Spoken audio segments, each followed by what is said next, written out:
বোলপুরে পৌঁছালেন মুখ্যমন্ত্রী মমতা বন্দ্যোপাধ্যায়। ইতিমধ্যেই বীরভূমের বোলপুর শহরে এসে পৌঁছলেন রাজ্যের মাননীয় মুখ্যমন্ত্রী মমতা বন্দ্যোপাধ্যায়।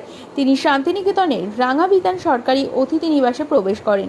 মুখ্যমন্ত্রীর আগমন উপলক্ষে জেলায় রাজনৈতিক তৎপরতা তুঙ্গে।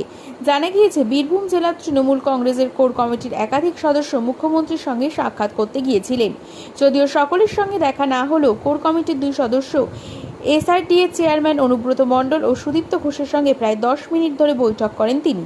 এই তথ্য নিশ্চিত করেন মন্ত্রী চন্দ্রনাথ সিনহা। তবে সাংবাদিকদের মুখোমুখি হতে নারাজ ছিলেন অনুব্রত মণ্ডল। আজ সকাল 11টায় গীতাঞ্জলিতে একটি প্রশাসনিক বৈঠকে উপস্থিত থাকবেন মুখ্যমন্ত্রী। এরপরে দুপুর 1টা থেকে 2টোর মধ্যে বাংলা ভাষা দিবস উপলক্ষে এক বিশেষ পদযাত্রায় অংশগ্রহণ করবেন তিনি। এই মিছিল শুরু হবে বোলপুর টুরিস্ট লজ মোড় থেকে। পদযাত্রা অতিক্রম করে যাবে চৌরাস্তা হয়ে জামবনি বাসস্ট্যান্ড পর্যন্ত, যেখানে কবিগুরু রবীন্দ্রনাথ ঠাকুরের আবক্ষ মূর্তি অবস্থিত। সেখানে মাল্যদান করে শেষ হবে এই কর্মসূচি। বীরভূম শহরে মমতা ব্যানার্জি এসছে, একটা আনন্দ জোয়ার বয়ে গেছে এবং বোলপুরে কালকে প্রশাসনিক মিটিং আছে, তারপরে উনি রোড শো করবেন। কাল দেখতে পাবেন কী হবে, কী জোয়ার বই। কিছু দাবি দেওয়া রয়েছে বীরভূমের দাবি দেওয়া যা ওঠে মমতা ব্যানার্জি বীরভূমকে চাইতে হয় না, অটোমেটিক দিয়ে দেয়। কতটা খুশি দাদা আপনি? খুবই খুশি, ভালো খুশি।